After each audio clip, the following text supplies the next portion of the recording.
नमस्ते दोस्तों, मैं Pankaj Jaiswal from the Maharaja Sayajirao university of Baroda MS university. 12th board Gujarat board का जो रिजल्ट है वो डिक्लेयर हो चुका है और अब कुछ ही दिनों के बाद सेंट्रल बोर्ड यानी कि सीबीएसई बोर्ड का जो रिजल्ट है वो डिक्लेयर किया जाएगा 12th स्टैंडर्ड का। मैं आप सभी स्टूडेंट्स को बता दूं कि अगर आप एमएस यूनिवर्सिटी में एडमिशन के लिए अप्लाई कर रहे हो किसी भी डिपार्टमेंट में किसी भी कोर्स में, तो एडमिशन जो है एंट्रेंस एग्जाम क्लियर करके लेना होता है बहुत सारे कोर्स में। और बहुत सारे कोर्स ऐसे हैं कि जहाँ पर आपको 12th बोर्ड के रिजल्ट के परसेंटेज पर एडमिशन मिल जाता है। मैंने पास्ट में बहुत सारे वीडियो बना के अपलोड भी कर दिए हैं कि किस तरह आपको एडमिशन मिलेगा, क्या डॉक्यूमेंट नेसेसरी है और किस तरह आपको प्रोसेस करनी है। और जो प्रोसेस है वो 16 मई से फाइनली स्टार्ट हो जाएगी। जिकास की जो वेबसाइट है the Gujarat common admission service, वहाँ पर आपको आपका जो रजिस्ट्रेशन है वो कराना रहेगा। और मैंने मेरे यूट्यूब चैनल पर जो वीडियो है प्रोसेस का वो भी अपलोड कर दिया है, तो आप सब लोग एक बार ज़रूर देख लेना। अब हम बात करेंगे सेंट्रल बोर्ड सीबीएसई बोर्ड के स्टूडेंट्स की। तो ये बहुत इंपॉर्टेंट अपडेट है और जो इन्फॉर्मेशन है मैं आपको शेयर कर रहा हूँ। अगर आप सीबीएसई बोर्ड से बिलोंग करते हैं, 12th बोर्ड की एग्ज़ाम आपने सीबीएसई बोर्ड से दी है और आप अप्लाई करना चाहते हैं BCom, BA, BSc, BBA, BCA या फिर बीएलएलबी के कोर्स के लिए, तो सीबीएसई बोर्ड का जो रिज़ल्ट होता है तो उसमें मैं आप सभी को बता दूं 80 मार्क का जो उनका पेपर होता है वो थियरी बेस होता है और 20 मार्क का उनका प्रैक्टिकल होता है। और 5 जो सब्जेक्ट हैं वो आते हैं सीबीएसई बोर्ड के अंदर।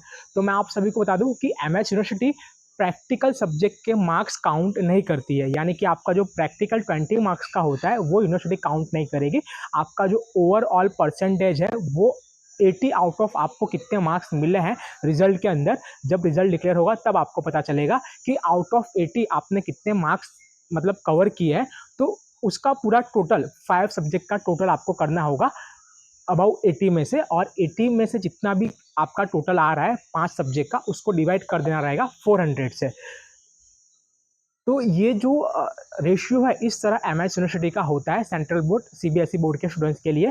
और मैं आपको क्लियर कर दूं कि प्रैक्टिकल के आपके जो मार्क्स होते हैं 20 मार्क्स का आपका जो प्रैक्टिकल होता है उसके जो मार्क्स है वो एमएस यूनिवर्सिटी काउंट नहीं करती है। आपके सिर्फ थियरी पेपर के जो मार्क्स हैं वो काउंट किए जाएंगे। जो 80 मार्क्स का आपका पेपर होता है, बोर्ड का जो पेपर होता है, और उसमें से आपने जितने मार्क्स कवर किए हैं एवरी सब्जेक्ट में, जो 5 सब्जेक्ट होते हैं, और उन पांचों सब्जेक्ट का टोटल मिलाकर जितने मार्क्स आपने कवर किए 80 में से उसका टोटल मिलाकर आपको डिवाइड करना होता है 400 में से। और डिवाइड करने के बाद जितने परसेंटेज होंगे आपके वो वैलिड माने जाएंगे एडमिशन के लिए, वो आपका एलिजिबल क्राइटेरिया होगा। तो ये इंपॉर्टेंट अपडेट थी ताकि आपको पता नहीं हो, तो मैं आपको बता दे रहा हूँ। आपके जो भी सीनियर स्टडी कर रहे हो यहाँ पर एमएस यूनिवर्सिटी में, आप उनसे भी एक बार पूछ लेना कि उनके जो परसेंटेज है इस तरह काउंट किए जाते हैं एमएस यूनिवर्सिटी के अंदर।